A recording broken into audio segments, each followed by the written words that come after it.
Much like DC, if I release something that few watch or seem to like, that won't stop me from cranking out a sequel. Well, today, we're talking about Mondo's vinyl release of Wonder Woman 1984.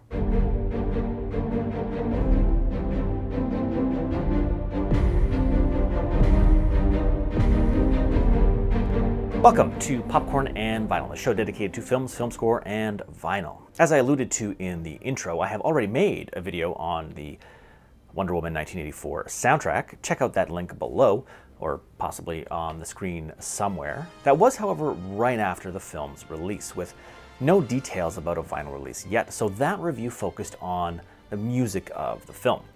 Since that time, Mondo has released a very impressive 3-LP release of the Wonder Woman soundtrack by Hans Zimmer. In my original video, I did not hide my enthusiasm for the score, or displeasure or disappointment for the film. That opinion has not changed, and I think it's safe to say this has been my most listened to soundtrack of 2021. I actually went back and rewatched this movie again, and I went in with my low expectations, and I actually had a much better time. Again, largely that was driven by my enjoyment of the music, and this was just my second viewing of the film. And I just had a better time. I turned my brain off to logic in a lot of places. I accepted its crazy flaws, but I took in all the visual splendor, all the 80s fun, and the incredible music, and I had a much better time with this movie. Since I already gushed about the music by Hans Zimmer, we'll sort of get straight to the vinyl release.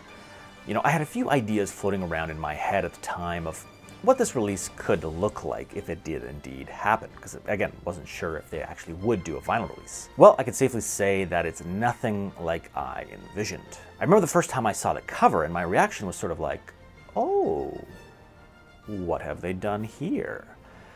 And that was not the direction that I would have taken. The cover features artwork by La Boca and is housed in a trifold jacket with hollow foil elements. That is something that didn't really come through in the product images, and I think I sort of glossed over that part of the description and didn't expect the hollow foil elements when I finally received it. Now, this is tough artwork for me to digest. I don't like it, I don't dislike it.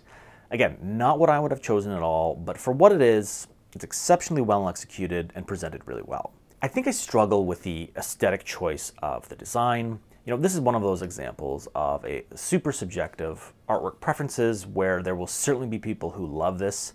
I just don't happen to be one of them. Am I crazy, or is this based on another artwork? I thought this might be a reference to a Duran Duran cover, but I think that it might be from something else. If you know I'm just missing something, please let me know in the comments. Now, the holographic foil effect is really striking.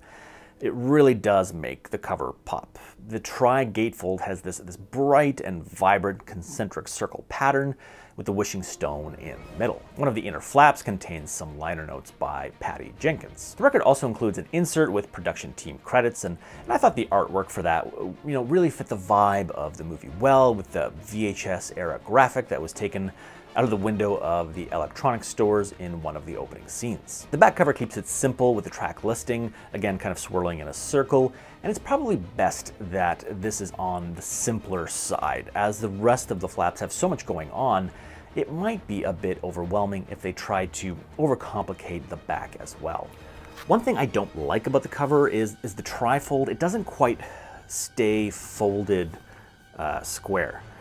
So I think this would benefit from a slipcover to keep it in place. Luckily, I recently bought some 13-inch record sleeves that, you know, fit this really well, because normally those don't fit into normal size sleeves. It doesn't solve the folding problem, but at least the record is protected. When it went for sale, it was available on black vinyl, a fireworks variant, and swirl. The black and swirl are still available as of filming this video. And when it went on sale, there were no images of the swirl, so I thought I would live dangerously and order that one. Interestingly, when it arrived, it looked more like the fireworks image that I originally saw, and I thought maybe it was just similar looking. A fellow fan pointed out what the swirl design really looked like, as they had finally updated the images for it on the website. They more bluntly put it that I dodged a bullet with what I gotten. And I'll recycle the joke that I used in the conversation there to say that, you know, I'm sure the person at Mondo, they saw my order and were just like, oh, no. We know this dude. He would definitely prefer this one. Either way, I'm very satisfied that I got the wrong one, because the fireworks release turned out quite nicely. I'm sure if you see images shared on social media by others, you will see a range of different amounts of that splatter effect. The cool thing is every record is completely unique, so they will all look different, all with having more or less of certain colors within that translucent splatter design.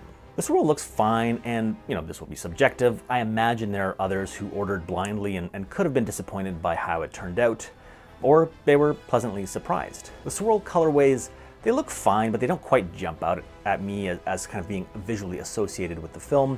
Aside from that one gold-looking record, overall, the piece certainly has cohesive art direction, and I think this is a bit more of an exaggerated representation of the 80s than I thought the film even portrayed, even though that was heightened. I think the film is looking through some rose-colored glasses, giving us a bit of an amplified, colorful look of the 80s. The neon colors, the leopard print, the reflective foil colors absolutely scream that 80s aesthetic, which was part of the film I really liked. I liked how it had a brighter, more fun aesthetic and tone than other DC films. My mind always goes back to the film's original key art and promotional material.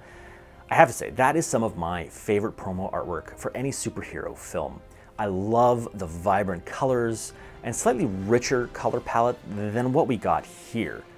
This is a situation where, again, I build up in my head what I wanted, but what I wanted was basically the standard studio artwork for a CD release. And that's not what Mondo does. They specialize in unique and often bold artistic choices. Sometimes that will land with some and not others. So obviously this is not what I expected, but it is beautifully executed. It features some of my most enjoyed score music from the last few years. This is just a pleasure to listen to. And that's one thing I have to remind myself about some of these releases. They should be for listening. You know, obviously some films have groundbreaking scores with super interesting artwork, but they just don't have that listenability factor that I've decided I would focus my collection on, or at least the things that I just get the things that I really will listen to, and not just be seduced by interesting packaging and potential collectability factors. You know, that's kind of where I went, I think, wrong with Justice League. Many of us see discussions in vinyl communities about the rising prices, the insane shipping costs, and I've really decided to be more picky with what I get from now on. But this record set, I will wear this out like my VHS copy of The Rock. That's it for today's episode. I would love to hear in the comments an example of a soundtrack release you loved the music for, but weren't overly keen on the artwork for. Please do give this video a like and subscribe to see more like this in the future. Thanks so much for watching, and we'll see you next time.